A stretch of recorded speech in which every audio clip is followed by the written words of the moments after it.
2025 жылдың 1 қаңтарынан жалпыға бірдей декларацияның 4-ші кезеңі басталады. Бұған дейін 3 кезең бойынша мемлекеттік қызметкерлер мен бюджеттік мекемелер және кәсіпкерлер тапсырған еді, ал 4-ші кезеңге кімдер кіреді? Әріптесім тарқатады.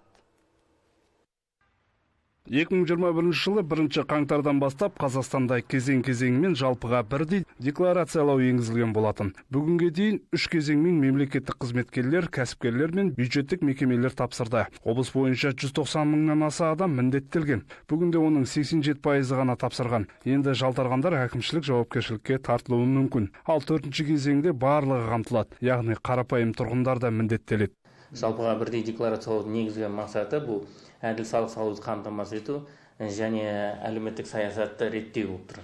Екінші бұл жеке тұлғалардың кірістерін бақылауын тиімді тетігін құру. Үшінші әрине бұл көлеңкелі экономикадан шығару және жемқорлықпен күрес. 4-ші кезеңге кімдер кіреді? Жаңа 1-ші, 2-ші, 3-ші кезеңде аталмаған, яғни үй шаруашылығымен айналысатын әйел адамдар болады, студенттер, пенсионерлер.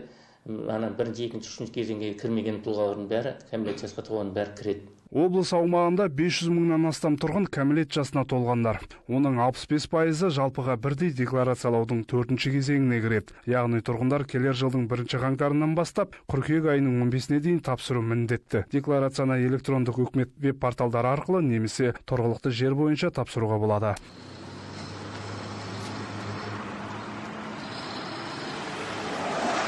Салық департаменті өкілдерінің мәліметінше, көлік салығынан жалтарғандарда саны артқанын айтады. Былтырғы жылмен салыстырғанда 7%-ға көп. Борышкерлер саны 9 мыңнан асады. Берешек мөлшері 433 миллион теңге. Мүліктік салықта да борышкерлер бар. 31 мыңнан астам адам жалтарған. Салық төлеушілердің берешегі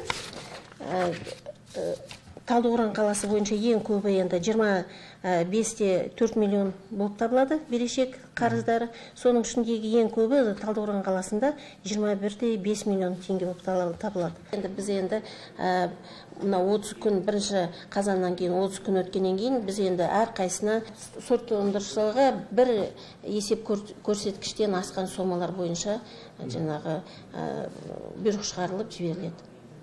Салық төленбеген жағдайда қосымша 1 ай уақыт беріледі. Уақыттан кешіктірсе, іс жеке сот орындаушылардың құзырына өтеді. Олар қарызды өндіру мақсатында мүлігіңізді пайдалануға шектеу салып, есеп шоттарыңызды бұғаттауға құқылы. Тіпті шетелге шығуыңызға да тыйым сала алады. Түбі мәжбүрлі түрде берешегіңізді өтеуге тура келеді. Есесіне жеке сот орындаушыларға қосымша айыппұл төлейсіз. Нұржан Қасаболатов, Жайық Құрманбаев, Жетісу арнасы.